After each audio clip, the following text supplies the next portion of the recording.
Great.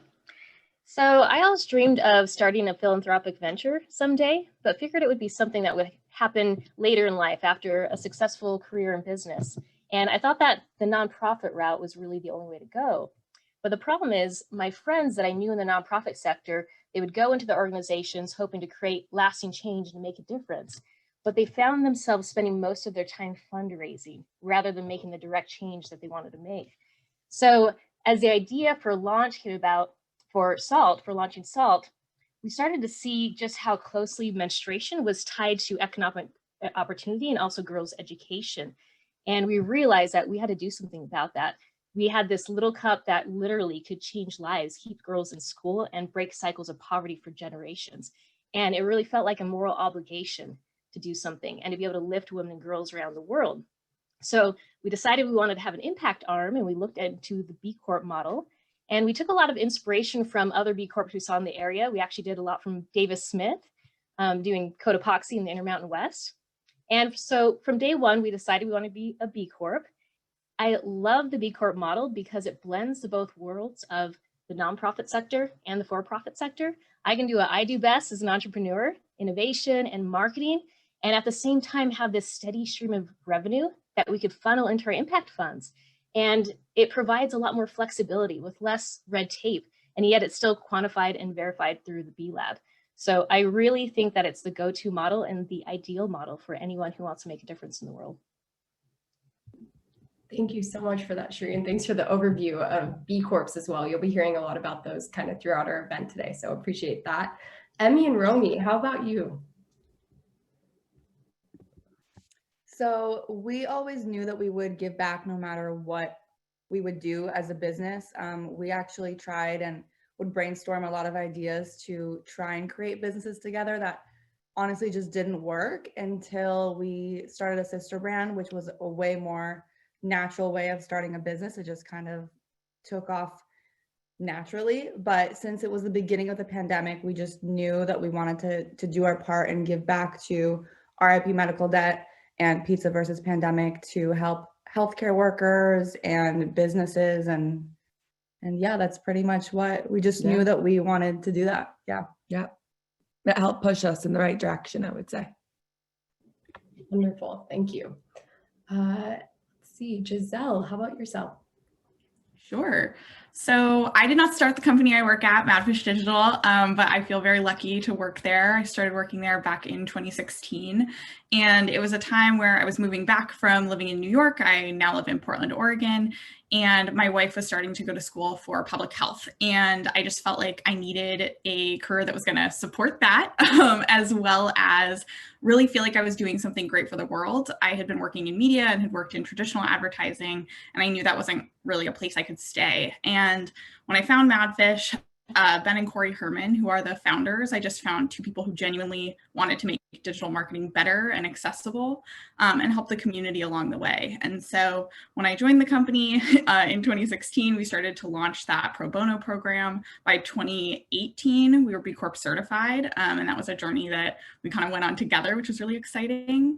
And now we really work with purpose-driven brands and have led some of the companies that we work with to B Corp certification, which I feel like is really just my favorite thing to do. So just really grateful to work with that company and keep making good for the world through digital advertising, which doesn't always have the best reputation in terms of social impact. So grateful to be there.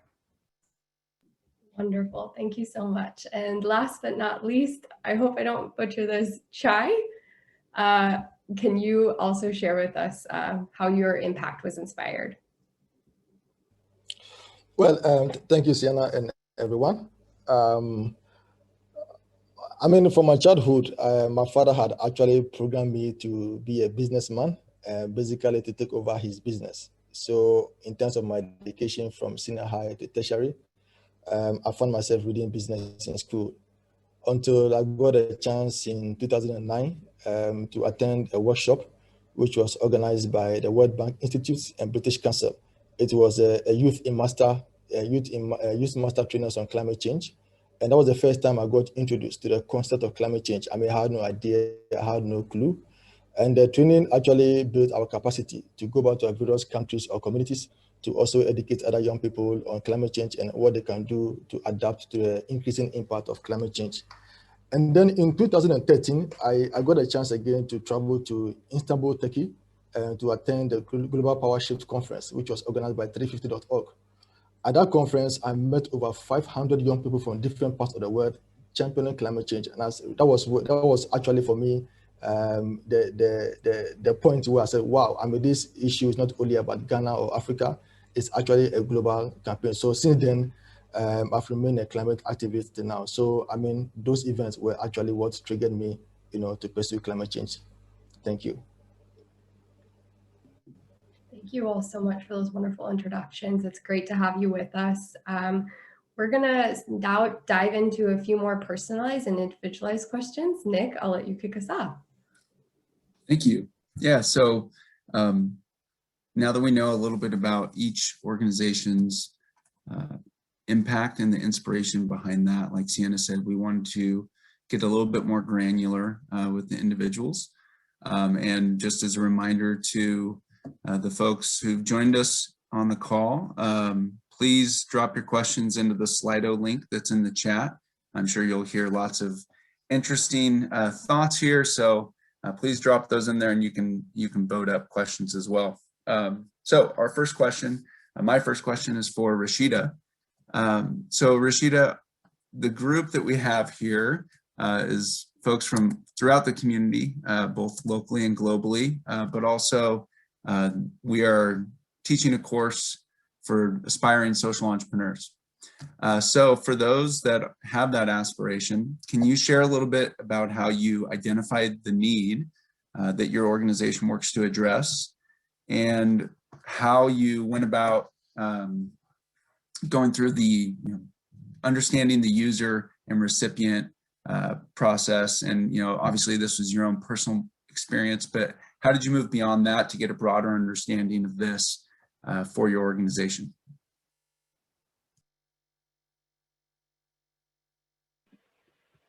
I need the mic on to speak, I guess. So I would say, okay, so I shared my journey with you in terms of kind of like the quick and dirty of how I got to that point, but a lot of it was, for me, it's always been like a combination of like making the work personal. So like, I don't want to do anything that it doesn't resonate with who I am. And so always doing like a values check along the way. But like starting with the personal work and the anecdotal experience, and making sure that I have the empirical kind of evidence to ensure that I am supporting, like that there's integrity in what I'm doing. And so alongside that is we brought in the model of human-centered design as a way to make sure that the work is like very user focused, and that we're actually creating a service that is usable and that has purpose and impact. So yeah, I mean, it's a constant journey. And I know like later you're going to ask about the tension of being like a social enterprise or any type of like impactful organization. But the constant journey is like, how do you sustain what you're doing alongside like, making the impact. And so the way we do that is we apply the design thinking methodology at every single stage of the way as we build. And as a result, I feel like we've done a really good job of making sure that we are, delivering something that is actually of purpose. I don't know if that answers your question. I was trying not to repeat what I said earlier, but. Oh, yeah, it does. I think, some of the things I'm taking away are the combination of the personal with the empirical, and then always keeping that user at the center of what you're doing. So. Yes, answered very well. Thank you, Rashida. And I'm going to throw it to Sienna, who has our next question. Thanks, Rashida. Thanks, Nick. So my next question is a shared question for Giselle as well as Romi and Emmy. You all are kind of in this really unique space of social media and digital marketing. So I'm really curious, can you speak to how you use social media to really authentically share the story of your impact? and what role digital marketing has helped to play either in supporting the impact of organizations that you work with, Giselle, or for Romi and Emmy. I know how I found out about you was through social media. So how have you used that to kind of leverage both your organization and your impact? Giselle, we'll start with you. Okay. Yeah, so I think that digital marketing and social media are obviously like core service offerings that Madfish Digital does, but it's also how we connect with our audience. And so generally, we really try to work, we're a purpose-driven agency, as I said, and we try to work with impact-oriented brands. They don't have to be B Corps or like formally purpose-driven, but we really look for folks who align with our values. And then by connecting kind of directly with those clients as well as with our employees, we use those stories to kind of create that organic content and connect with other folks who would resonate. So we try not to like manufacture stories of impact. We would rather just tell the stories of what's naturally happening and those connections that are being formed, whether that's between our employees and community organizations or with our clients. I feel like over the past year, things have definitely been, just sort of accelerated in terms of talking about the impact of tech and things like that. And so, we've done things like, we've had sort of like clients become B Corps, like I said. We've educated folks on sort of the racism that's within algorithms, because we do like social media and we also do search marketing. And then we also try to do education campaigns around like how different folks are spending on Facebook, kind of trying to say like, here's what these platforms are, here's how to use them for good. And then also like making sure that folks are educated about the ways that those are used to kind of impact that value instead of just kind of acting like it's not happening. Thank you so much for that. And sorry for the little technical error there. Romi and Emmy, how about you all? Well, as you mentioned, we started a sister brand naturally through social media. And I think we started creating pieces that spoke to the people following us and reaching out to us. And we wanted to create comfortable, cozy tie-dye clothing that also matches our personality, which is, we wanted to make relatable to our community that we created through social, which in the beginning, you were doing a lot of testimonials and posting a lot about what people were saying when they were wearing our tie-dye, and it made it super personal. And even if it was for someone, if they bought someone a gift and they just wrote how it made that person's day or whatever it was always a personal story. We started really recognizing that we were creating this community that people wanted to be a part of. And we started a blog that we have our customers, our community, our friends write on, sharing personal stories, nothing to do, whether it has to be about the pandemic and working in it or whatever it may be. Everyone is just super interested in taking a part in that.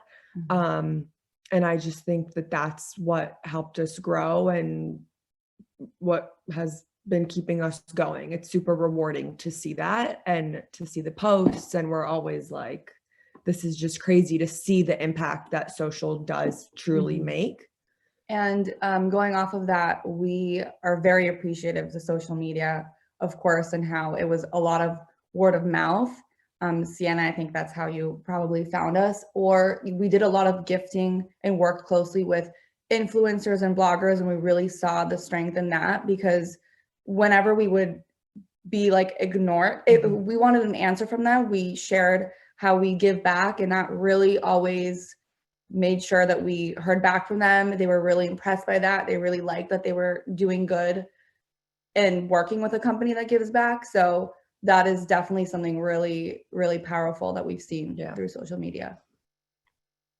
Wonderful. Thank you, all three of you. It sounds like a big part of the digital space is really creating these natural and authentic relationships, both with your users and your customers, but also, Giselle, like you were sharing, if you're promoting these company stories of impact, it really needs to come from an authentic and true place. And I think people are starting to really see that and resonate with it, and then obviously want to support those sorts of things. So thank you both for that. Nick, over to you. Yeah. The next question is for Chi. we've heard different ways to engage audiences, whether it's through social media or other means, digital marketing. The story that you've told just briefly at the beginning about your work, you're really at your core, it seems like a grassroots organizer, and specifically organizing youth. So can you share strategies that you've used within your organization to reach youth, to organize and engage them, that others may be able to replicate in their businesses or nonprofits to help engage youth for their cause?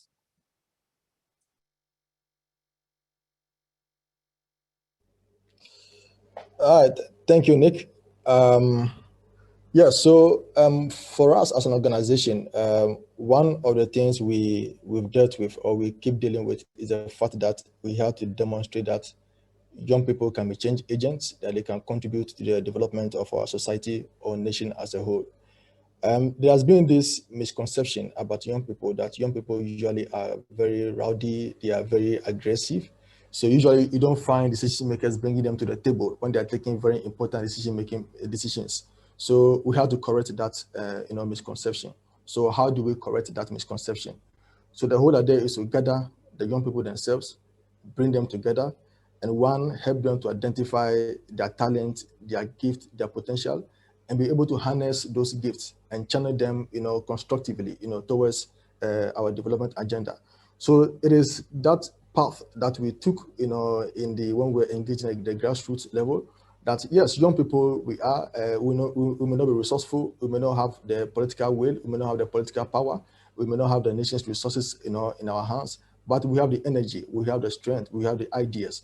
So one, we showcase that, okay, we can also contribute to the development of our nation. So one of the things we do is that we provide some constructive feedback to whatever decisions that have been taken. We don't only oppose, government's policy or ideas without providing an alternative, because usually when you oppose without providing an alternative, you are seen as an enemy of progress, and it is something that we want to avoid. So anytime we raise an option or we raise an issue against a policy, we provide an alternative and we justify why we think our opinion is good. And one of the things we also do is that we show as much as possible that our opinion or our position will actually help government to achieve more than government's original intention. So those are some of the strategies we adopt, in engaging young people to become change agents in our development agenda. Thank you. Excellent. I love that idea of not just being against, but being for something, giving people something to work towards a positive outcome. Thanks for sharing that. And I will throw it over to Sienna for our next question. Thank you, Nick. Cherie, this question is for you. It doesn't look like Davis is here yet. So I'm just curious, as a fast-growing social enterprise that Saalt is, I can imagine that sometimes balancing your profit with your impact can feel a bit like the game of what came first, the chicken or the egg. So I'm just really curious, can you share with us how you balance your purpose and your impact while also prioritizing profitability as a for-profit company, and how you do that with your social enterprise? Yeah, that's a really great question. Because we decided to be a B Corp from day one, our impact budget just really hasn't been a challenge. We allocated it and we just budget around it, which is really nice. I think it'd be a lot harder for organizations who chose to give 2% from their bottom line after they've been in business for a lot of years. It's harder to cut and find where they can, take that out of the profits. But we talk about no margin, no mission all the time as a team. The team knows that if we're not profitable, then we're not able to do the impact that we'd like to. And so it really causes our team to be scrappy and resourceful. It causes them to be careful with their spending and overhead so that we make sure we have funds to give throughout the year. When I look at our supply chain, I think that the harder decisions come around cost of goods sold and materials. And when you have those decisions come up, like, should we use cheaper plastic material or should we use all paper packaging that's 100% recycled that costs a little bit more, but it's better for the earth? Or should we use a Chinese factory for our absorbent underwear? Or should we use a Sri Lankan factory? And the Chinese one, of course, might save $1.50, but the Sri Lankan factory pays, scholarships for their seamstresses and creates infrastructure like schools and clean drinking water. And of course, we would choose the latter in both of those because we're a B Corp and it really drives who we are. And we feel like what it does is it shows the team that we're really walking the walk and we're really authentic. There's a lot of companies out there that, might preach something but not actually walk that walk. It also uses our purchasing power to really be a force for good. And it turns out to be a bigger budget allocation over time to be able to use that power. Our biggest hurdle really was when we were trying to get our loan, our first loan, our SBA 7A loan. The underwriters really just wish we didn't even have our impact budget. They would have cut it to zero. So we had to show them that we could find value in other ways because what they really care about is your debt coverage ratio and what's on the balance sheet, what's on the income statement. So to be able to show them that we could build a better organization, we could work with world-class suppliers and factories and designers because we're a B Corp is really what ended up helping us get the loan in the end. Thank you so much for that, Cherie. Really appreciate that insight. And I think it's especially helpful for our young and aspiring social entrepreneurs to hear a first-person experience of what it's like to balance that impact with that profit, but also that it can really help them in their thinking to start with the impact and to start with your purpose as a company and to be led by your values. So thank you for that. Davis, welcome. Thank you so much for joining us. Yeah, my pleasure. Thanks for having me. And I'm sorry I had to join a little bit late. I had a prior commitment that you knew about, obviously, but thanks for letting me join anyways. Of course, we're really happy to have you here.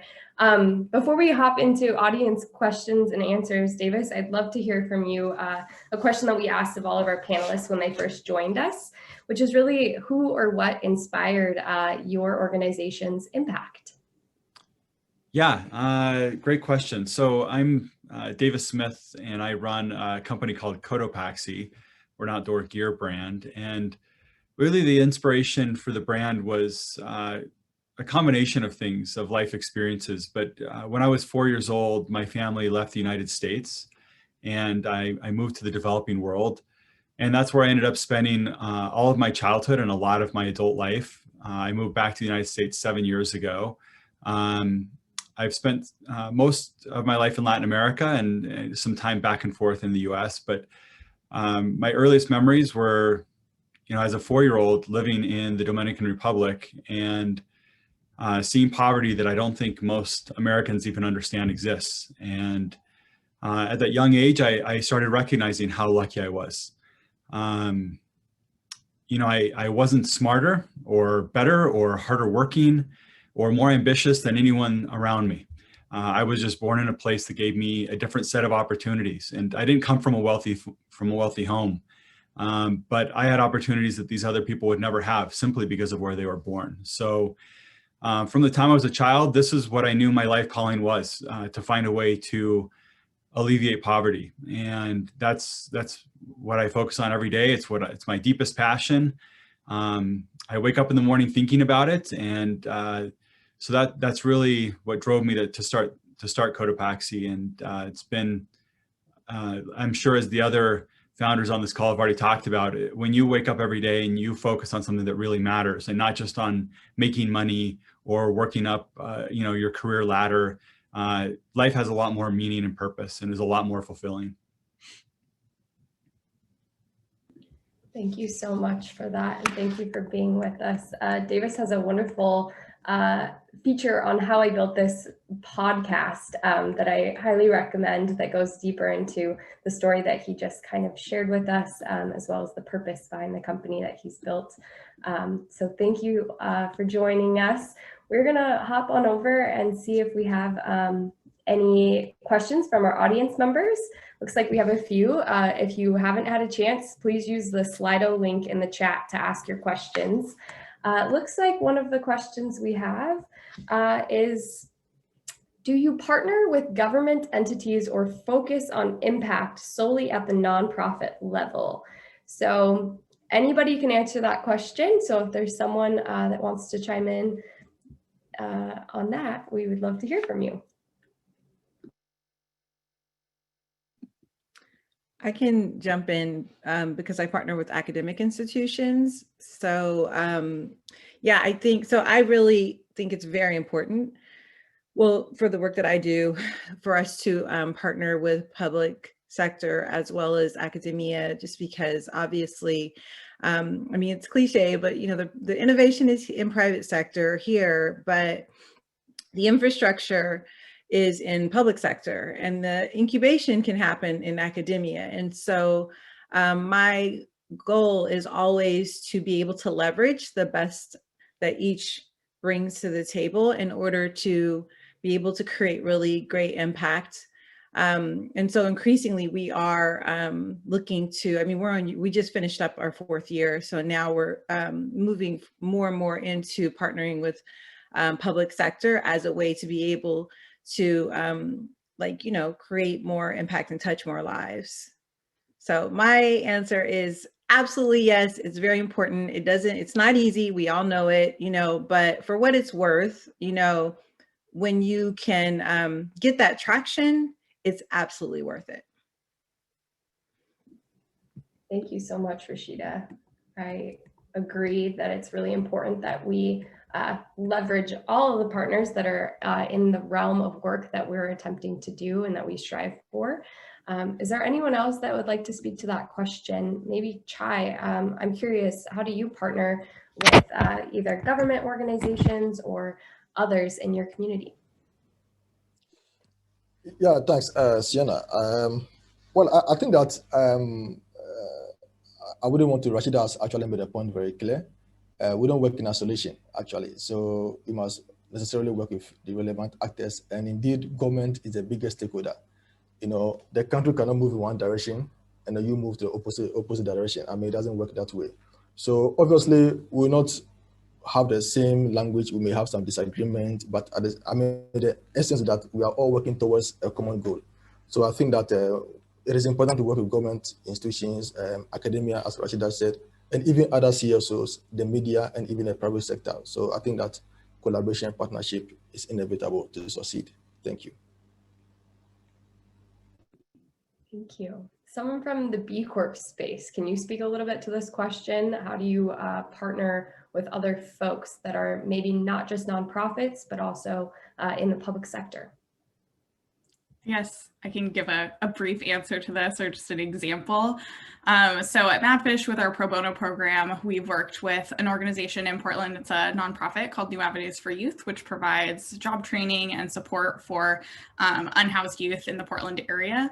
And through them, we really learned about their social innovation program. And they have done, you know, t-shirt printing, kind of similar to the Tendler sisters, as well as working with Ben & Jerry's, another B Corp, but we wanted to help them kind of like amplify that and figure out how to do more job training and support through just a citywide level. And so we worked with them and with Prosper Portland, which is the social equity and small business support sort of government sector of Portland, to figure out solutions, figure out how to kind of connect those two dots around how are we supporting youth who are growing up in Portland in an underserved way, and make sure that they are getting support at the governmental level. And that's something that kind of comes up for me also as a communications chair for Be Local PDX, is thinking about like, how are we connecting our businesses as a nonprofit with our academic institutions like PSU, who has a social impact program that helps companies in the Portland area become B Corp certified, or creating, you know, space within the government to support B Corps and really talk about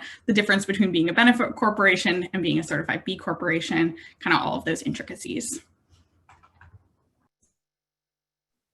Fantastic. Thank you. Sienna, I might have something short to add. So as a B Corp, we mostly focus on working with nonprofit entities. That's where we see we can have a lot of the greatest impact in alleviating global poverty. That said, we do work with some local government entities, not the federal government, but for example, in 2020, we worked with the state of Utah and we provided 500,000 masks to vulnerable populations within Utah.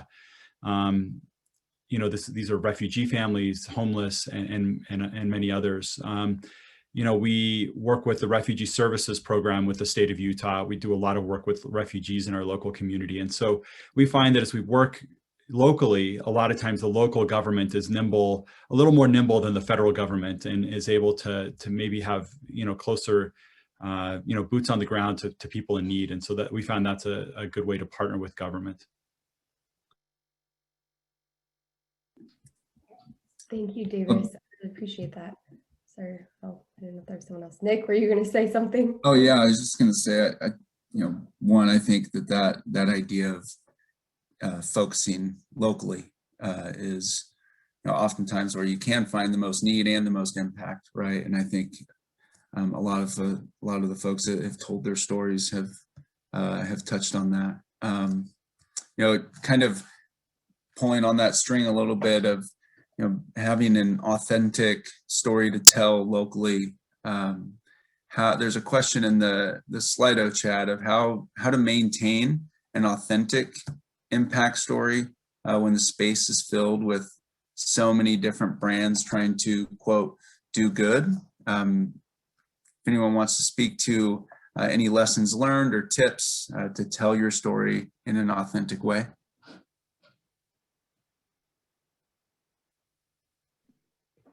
I think that because if your space is crowded or because the market is crowded, that's all the more reason why your authenticity matters. You cannot manufacture authenticity, right? Like it's very tempting to look around and see what other people are doing and want to mimic it because you see their version of success, but that's not you, right? And what matters, what makes your brand is you. It's nothing else, right? And so I think it's very important to I always go back to the values, but just remember why you got into this work in the first place.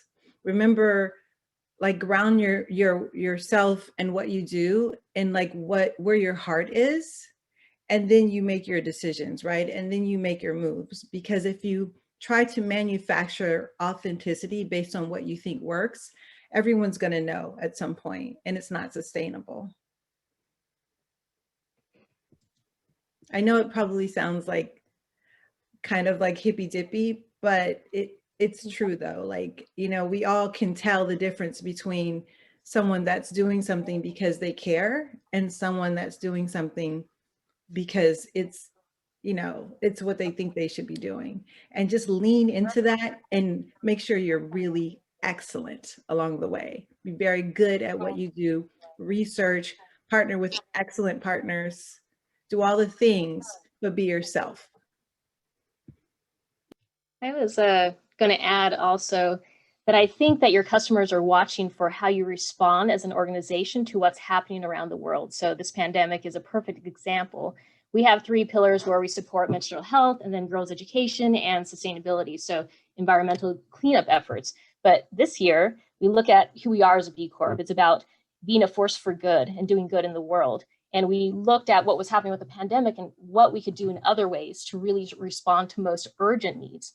And so one thing we did is we donated cups to healthcare workers who were on their feet for 12 hours a day, and to firefighters during all the fires that we saw in the Pacific Northwest.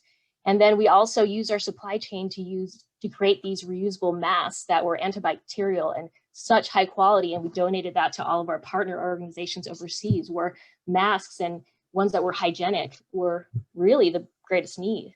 So it was a very different year than what we usually did in previous years, but our customers were able to see that it was very authentic when we said, hey, tell us who we should donate to, tell us your healthcare worker friends, or submit their names and we'll go ahead and send them a cup. And they were so grateful, and it promoted so much buy-in with our customers and also with our employees, because they saw that we're walking the walk. We just wanted to add to that. Yeah. We really strongly resonated with what Rashida was saying. That's exactly how we feel at a sister brand. It's just how we are as people. We will always give back, and that's very, staying true to ourselves. And also responding, like, our community wants to see how we respond as a brand. Mm-hmm. And I feel like if they see you as a company and a brand doing something, they will follow. So even when we were donating to the George Floyd in June, we felt that people were responding, saying, you know what, I'm going to make an impact as well. I'm going to donate. I'm going to do my part. And it was just awesome to see that chain reaction. I'll maybe add as well, just really great thoughts from everyone here. I think the important thing is I think the authenticity, like Rashida was saying, it's really about finding something that you're deeply passionate about. When I entered the outdoor industry, everyone in the outdoor industry is focused on the environment. Like that seems to be like what everyone is focused on. And I, of course, am passionate about the environment as someone that loves the outdoors, but that's not where my deepest passion lies. It was with people. And so we focused on building a brand that was focused on people first. And, I felt like building things that were in a sustainable way, that was table stakes. We had to do that. That was not a competitive advantage for us. But what I thought really made us unique was that commitment to people. And we injected that mission into everything that we do. We knew that we stood for before we knew what we would sell. And then we just had to figure out ways to create rituals and traditions that embedded that purpose into every aspect of the culture and the brand. And, everything from, if you order a backpack from Cotopaxi or a jacket from Cotopaxi's website, you'll get a handwritten thank you card written by a refugee. It's their first job. We created a job club for these refugees as they get resettled. And they write the thank you card in their native language since they're still learning English. And then our team volunteers and teaches them how to create a resume, how to do a job interview, and help them get on their feet. So we've had over 150 refugees that have gotten their first job with us through this program. And it's one of those moments where a customer gets the product, they don't expect that. That's not something that we necessarily even talk about, but it just reinforces the brand. And so I think the deeper you dive into the Cotopaxi story, and I'm sure the same is true with these other great brands that are on here, the more you discover about the impact and how deeply it's woven into who we are. And so I think that's where you start to feel authenticity behind the brand, when you see how real it is and how there's things that are happening that aren't even necessarily talked about. I think that is so key, Davis, like not talking about everything you're doing, like, and really recognizing that like you're doing it because it's what's genuinely true to you, sort of like living in that values space, like Rashida mentioned. And I also think there's, I feel like I'm always preaching this, but like really listening to your community and hearing what they need, and not necessarily trying to like prescribe what you want to do, but actually listening to the folks who you want to support and uplift, and then creating stuff based on that as opposed to like a prescriptive approach.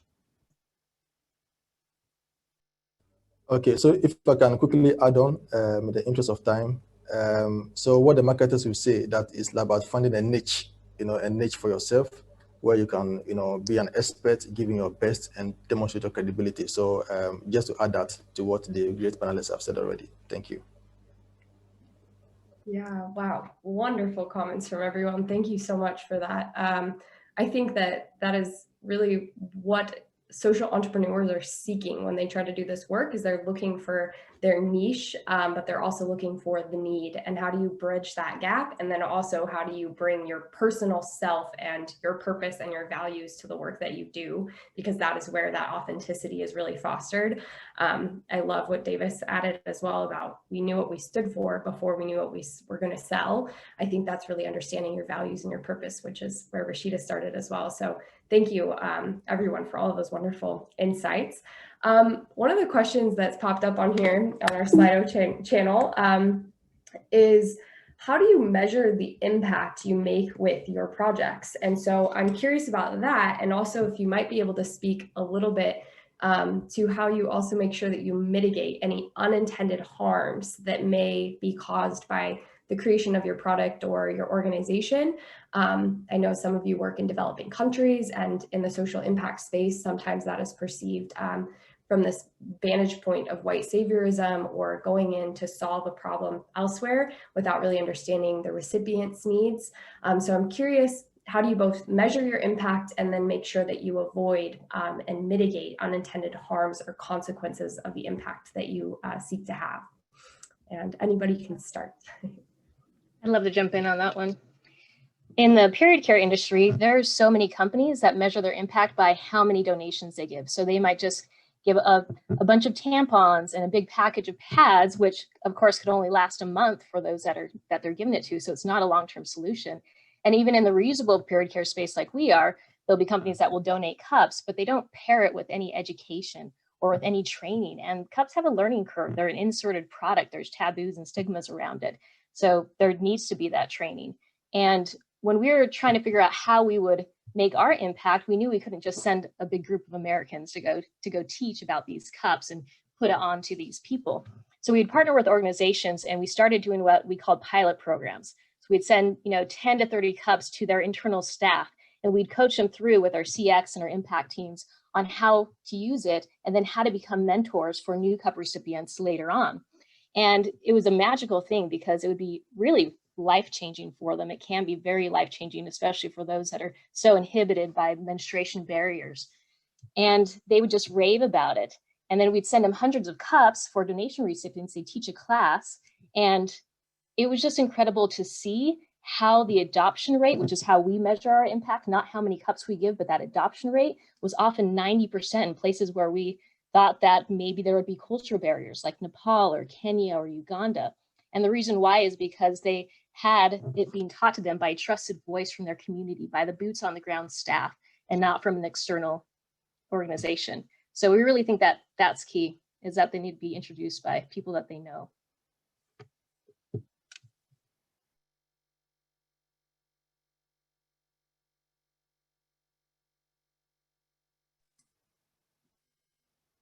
All right, if there aren't any other thoughts on that question, I will, I'll jump to the next one. And this one is a little more specific, probably to Davis, Romi, and Emmy.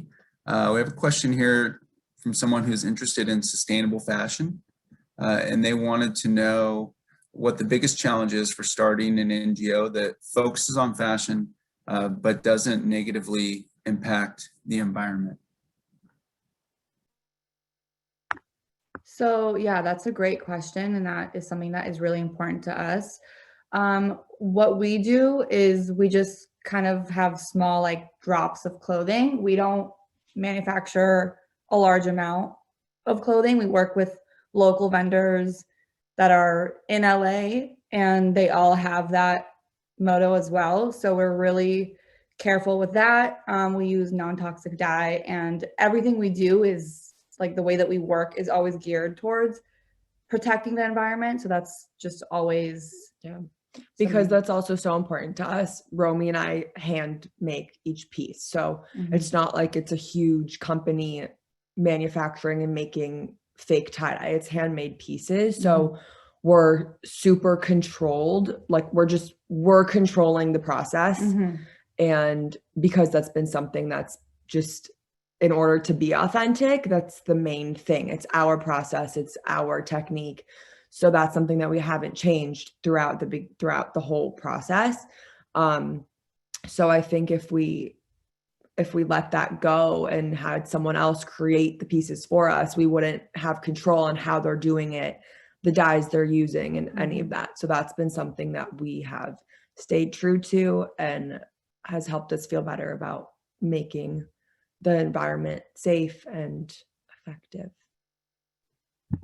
Yeah, thanks for that. And Davis, you're obviously, probably not making all of Cotopaxi's garments in your house, but so how do you do this at a scale and still have the kind of impact, or in some cases the lack of impact on the environment that's important to you and your company?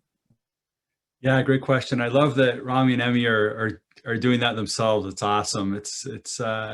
I actually learned to sew when I was in high school, and it's just I think you really understand the process of manufacturing better when you know how to do it yourself. And so that's great to see. Honestly, like this is one of the most damaging industries in the world to our environment. There's not many ways around that. And so for us, thinking about, we wanted to have a positive impact on the world, and kind of thinking through, well, how do we do that if we're also damaging the world at the same time, if we're making all these materials, these fabrics, and using dyes and everything. And so we really had to get creative with our team around how we might do that. One of the things that we really started focusing a lot on was using remnant material. So we saw at the factory level, we use the same factory as Patagonia and Arc'teryx and these other great brands. There was so much waste. It was crazy. It was like more than I ever imagined it would have been. And we started working with the factory and said, we want to find out ways that we can use this remnant material. And we wanted to empower the sewers as well. We wanted to give them a voice in the creative process. At this factory specifically, the average sewer has been there 11 and a half years. It's a great place to work. They pay well, they treat people well. They have like a basketball and volleyball club, and they rock to 80s music all day long, which is my favorite. It's just like, it's a really great place, but these sewers, they only sew what people like us tell them to. And we just felt like there was something we could do better. So we came up with this plan of creating product with the sewers where they got to choose the materials and the colors. And the only rule we gave them was to make no bag alike. So every bag was one of a kind using remnant material. So last year, 94% of our products at Cotopaxi were made of remnant or recycled material. The majority of those from remnant. And so a lot of the products that we make, we're not ordering fabrics. We're not dyeing anything. We're taking leftovers from other brands and using them to make our product. And so that's been maybe a unique approach to how we can make product without damaging the world further. Also, is it Cherie or Cherie? Cherie? Yeah, Cherie. Cherie, are you related to Jonathan? Yeah, that's my husband. I was actually you missed the beginning, but I shared that what you were doing in the Intermountain West with Cotopaxi was really inspiring to us and what created us to become a B Corp and give 2% back in our mission. Oh my gosh, that's crazy. So I know her husband from like a long time ago. Such a unique last name. So, and from Idaho. So I was like, there must be some connection. Oh, that's so fun. Good for you. Yeah, that's so fun. And we love hearing about your experiences in Brazil, because we also taught Brazilian capoeira for many years. So I've done a lot of travel there. So sometime we'll have wow, that's great. Cherie, I understand you all are launching a brand of saltware as well, right? That's right. So can you tell us just a little bit, kind of building on the answers we had from Romi, Emmy, and Davis, maybe share with us a little bit about your experience in getting into fashion and how you approach that. Yeah, I'm really inspired by anyone who does apparel, because it is a whole different beast than silicone cups. As we learned, it took us a lot longer. And we also wanted to make sure that we maintained our B Corp mission and our sustainability in our supply chain. So making sure that it was clean and sustainably sourced. And we also wanted to contribute to the circular economy and reuse, plastic water bottles. So in our body fabric and our absorbent fabric, we use recycled PCR plastic, which really creates a nice, silky, soft fabric. And it's pretty amazing to look at our first order of saltware. We're able to take 300,000 water bottles out of the environment and out of our oceans to be able to do that. But I wanted to add that, Warby Parker, the founders, famously said that customers won't buy your product for your mission. So you have to create the best product. So we really made sure that with our saltware, it was very innovative and that it was really going to work for people and had a beautiful product. And then on top of that, you have this pat on the back of having it be just also great for the environment. It's inherently reusable, right? So it's sustainable in the product itself. And then you're also doing more in your supply chain to add to that sustainability.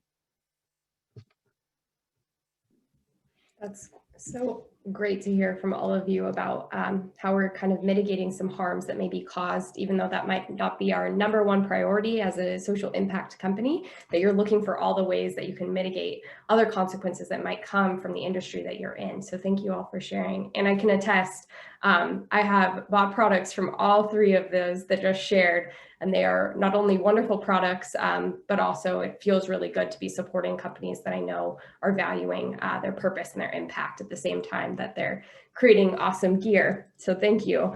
One of the questions, and this might be our final audience question, but I would love to hear from you all. What have been some of the challenges that you've experienced in this impact space? And especially when it comes to convincing other folks to really believe in the purpose that you all so deeply believe in. How do you convince or share that purpose in a way that other people feel like they want to be a part of what you're doing? So some of the challenges in the impact space, and then maybe a little bit about how you get others to buy in per se.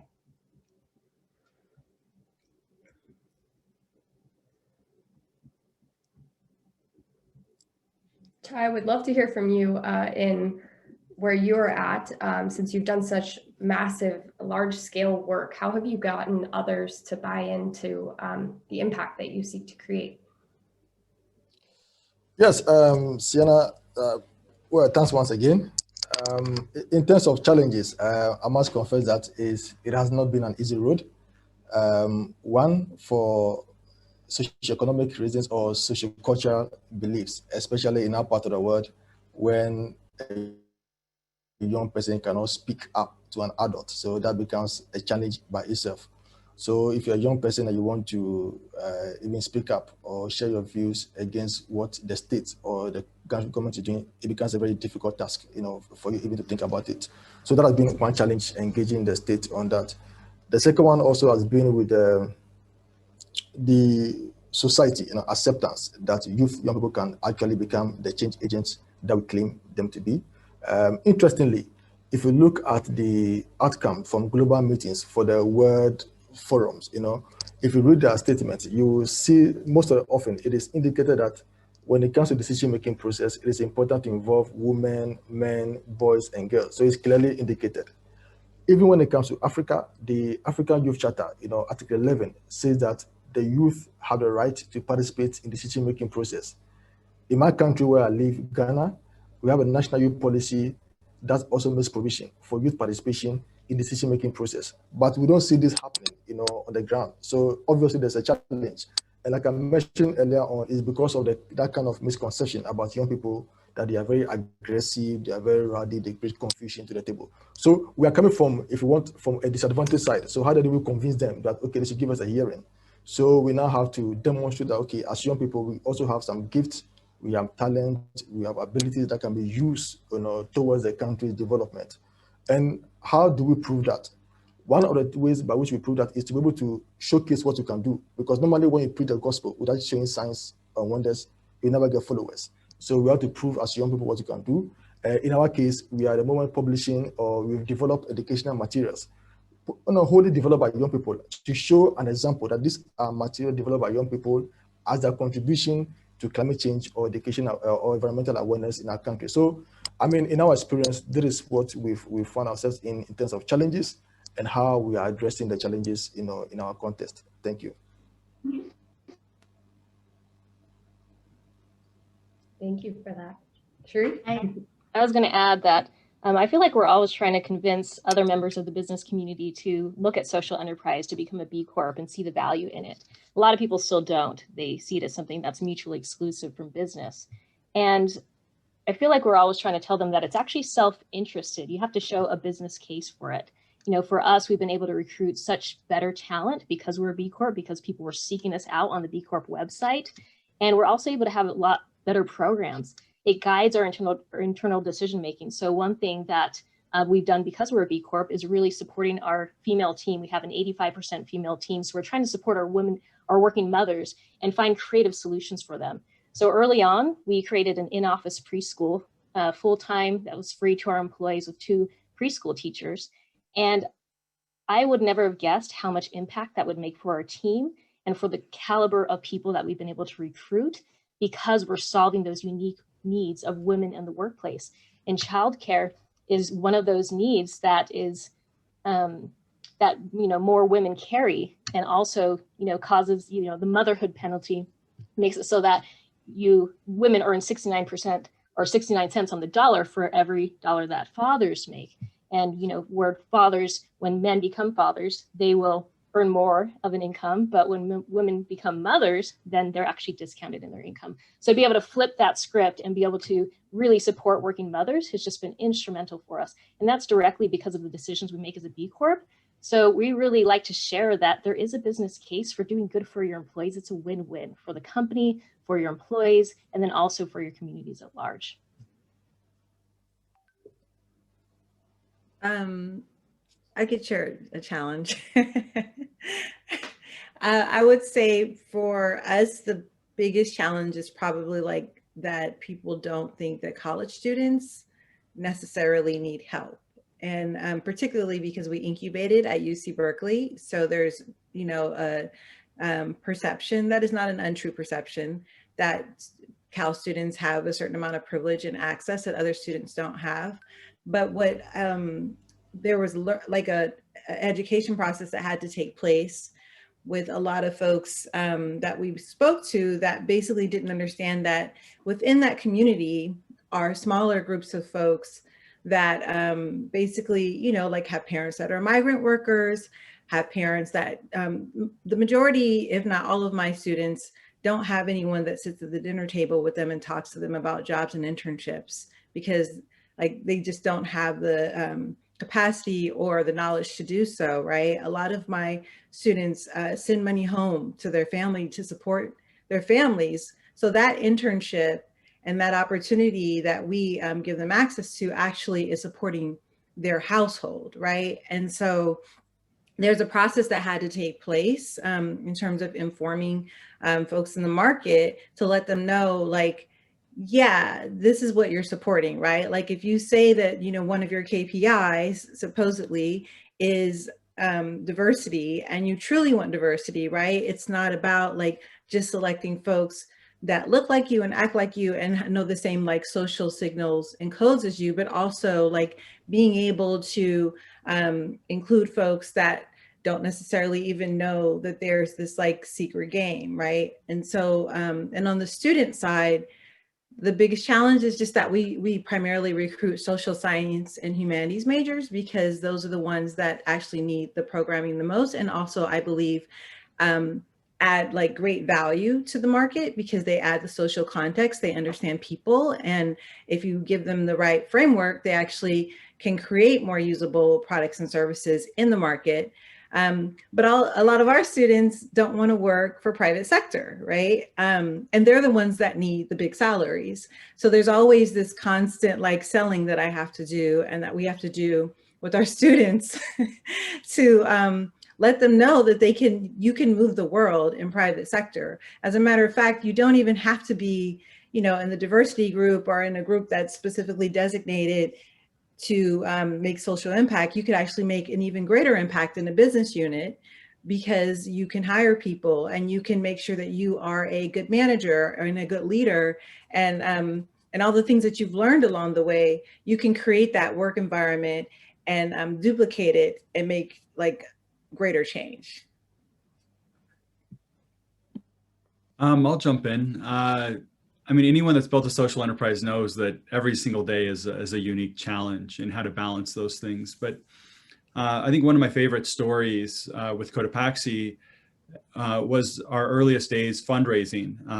I wanted to build something. I wanted to build the next iconic outdoor brand. I wanted to build something that could really that could scale, because I knew that was the only way we could sustainably eradicate extreme poverty. And I needed to convince investors to put money into a business that was going to be giving away money.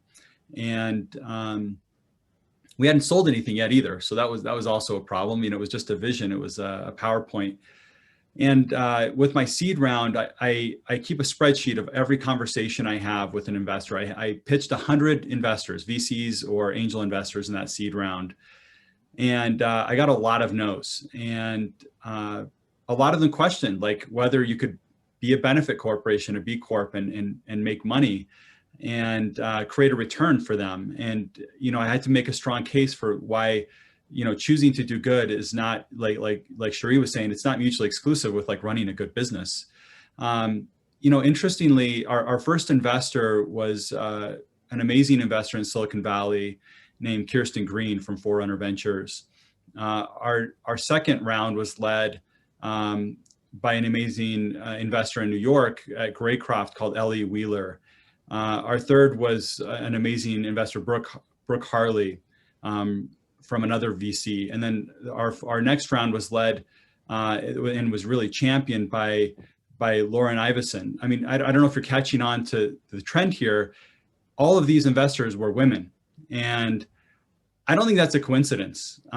There are not enough female investors for this to have just been a coincidence. Women understood our mission. They understand what the future of capitalism needs to look like, I think better than men do. And so our board was surrounded by amazing women, and our team ended up being able to recruit amazing women as they saw women on the board and women in major leadership roles. And I think that really helped, you know, to have people that believed in what we stood for. And the first 5.5 years of the business, we gave away every dollar of profit we made.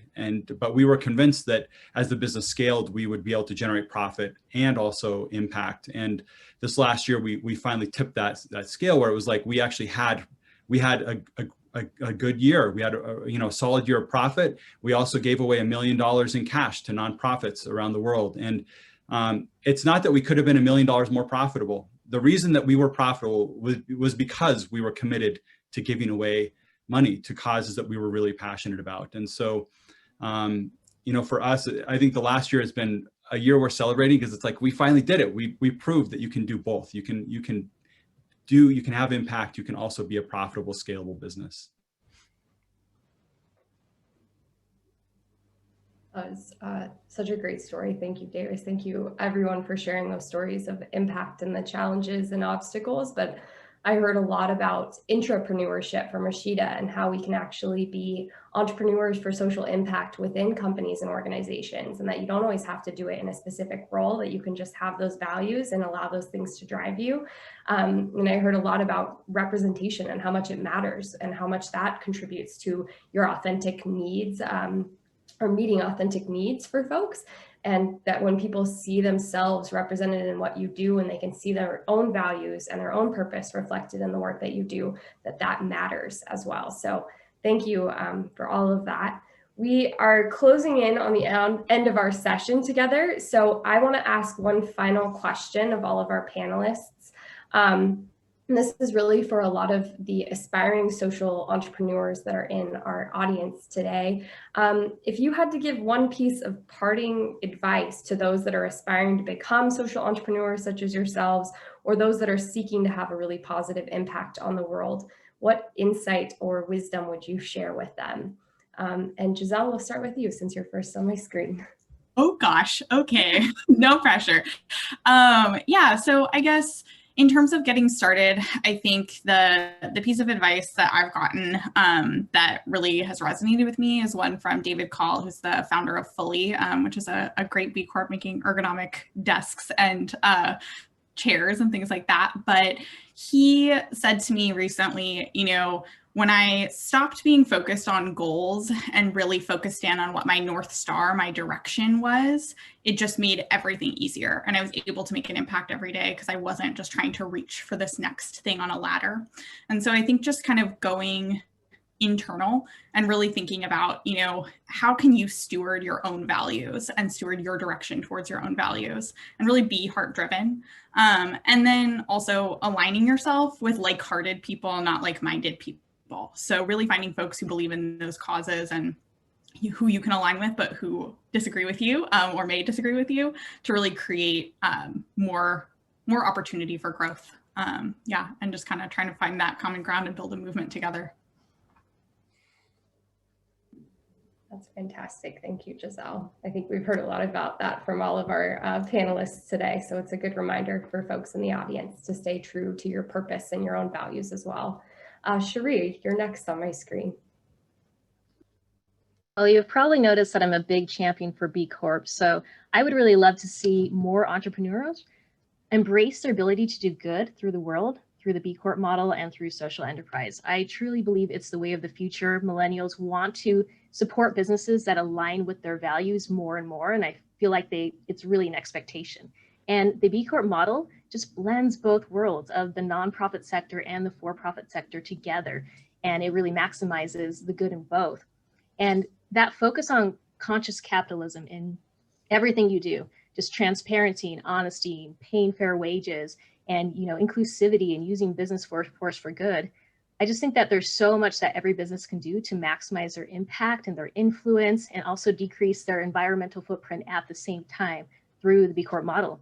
And in this era where cheap and disposable products can offer far more profit, I really hope that aspiring entrepreneurs will embrace their ability to choose what's better for their customers and planet instead. Fantastic. Thank you, Cherie. And I think the B Corp model is one way that customers can also ensure that they're supporting companies that align with their values. So to all those that are on this call today, I would encourage you to look for the B Corp stamp when you shop as well. Romi and Emmy, how about you? So we think this is a really great question.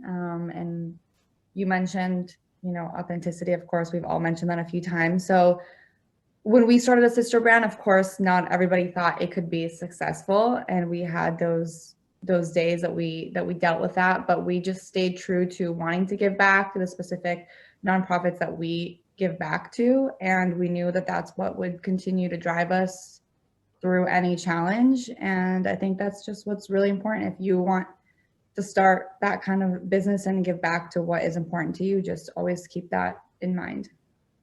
I think also in alignment with that, we would always encourage someone to just take the risk and to just do it. I know it's easier said than done because we were in that position so many times when we were like, let's just start something.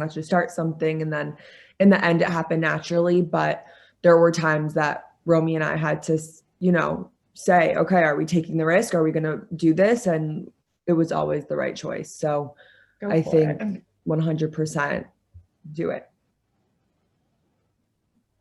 Thank you too. I think it's really inspiring to hear from two young people as well that have taken that risk and that they have been successful and they've created their own model and way of doing so. So everybody check out a sister brand as well to feel a little bit more inspiration each day on social media as well. Rashida, how about you? Hi, I would say, so people have already kind of touched on some of these things, but I would say the main three things that come to mind for me are going back to the values thing. So like start by doing an actual, like some sort of exercise that will help you to really flesh out what your values are and do a check. Like do the hard work of asking yourself, like, are you the person that you think you are, and question where those values come from. And I would say also push yourself to do this in every area of your life. The second thing I would say is, I think I mentioned this before, find your people along the way throughout college, throughout your career, as you touch these large organizations and institutions like college and companies that you may be working for. Connect with people who share your values, and those are the people that you are going to do great work with. And then lastly, I would say, remember that it's a business, whether it's a nonprofit model, whether it's a B Corp model, whether it's whatever the model is, you cannot continue to do the work that you need to do unless you are sustainable. Your organization has to be able to figure out a way to ensure that it can sustain itself in order to provide service delivery. Thank you. I really appreciate that. And I think especially as we've been navigating the last year and even into 2021, we've seen that importance and that need for sustainability on a very self level, as well as a more holistic level, looking at our organizations and how we respond to challenges. It looks like Giselle dropped a recommendation for some internal values work as well. So check that out in the chat. Thank you, Rashida. Davis, how about you? Yeah, man, I think Rashida stole what I was going to say. Like everything she said was so perfect. I really think, this is kind of echoing some of the things that she was saying, but I think the greatest organizations are built on deep core values, and they build culture that deeply integrates those values into everything that they do. And so that would be my advice, is to identify what is it that speaks the most deeply to you and focus on that. Because at the end of the day, it's going to be hard. You're going to have to make really tough decisions.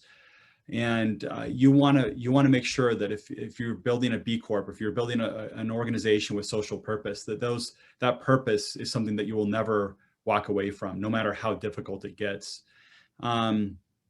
And you have to be very intentional about building that culture. And again, those rituals and traditions that reinforce those core values. Also, I was going to say something else that very similar to Rashida around people and getting the right people around you. You need to encircle yourself with people that share those deep values. I want to be careful about saying hire for cultural fit. I actually don't believe in that. That's how you end up with a lot of people that look the exact same.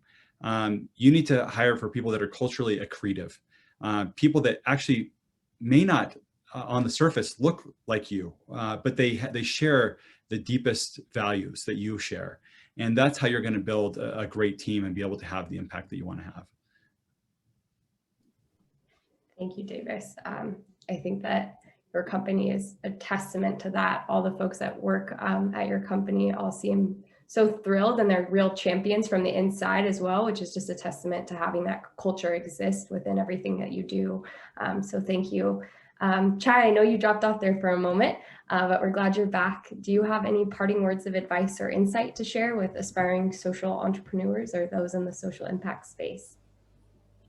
Yeah, thank you. I think that the other panelists have this to the subject, so I'll just add a few thoughts.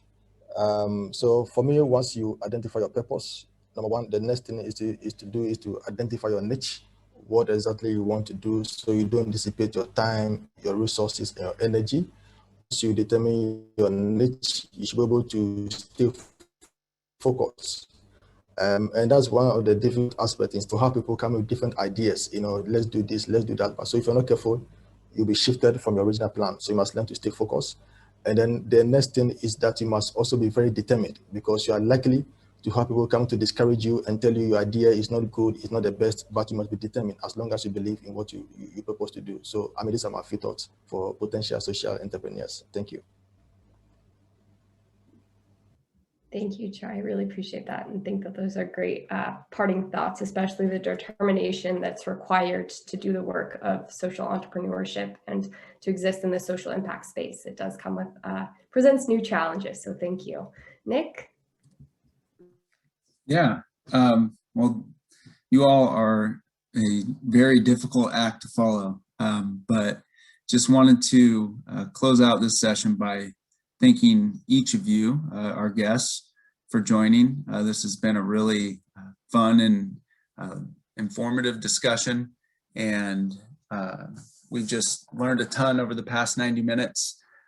Just as a reminder to everyone who's on this session, this was part of a program at Boise State that we've partnered with Oliver Russell on, called the Idaho Basque Challenge.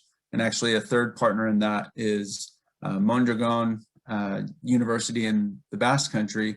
And if you're not familiar with Mondragon, I believe it's the world's largest cooperative, if not one of the largest. And so we have lots of our colleagues from the Basque Country on today's call as well.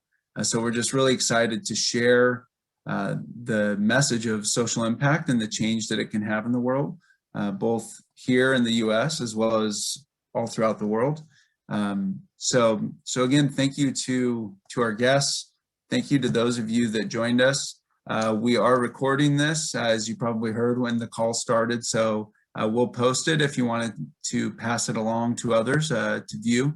And I think with that, we will sign off. So thank you, everyone, and just appreciate you joining us, and we'll be in touch soon.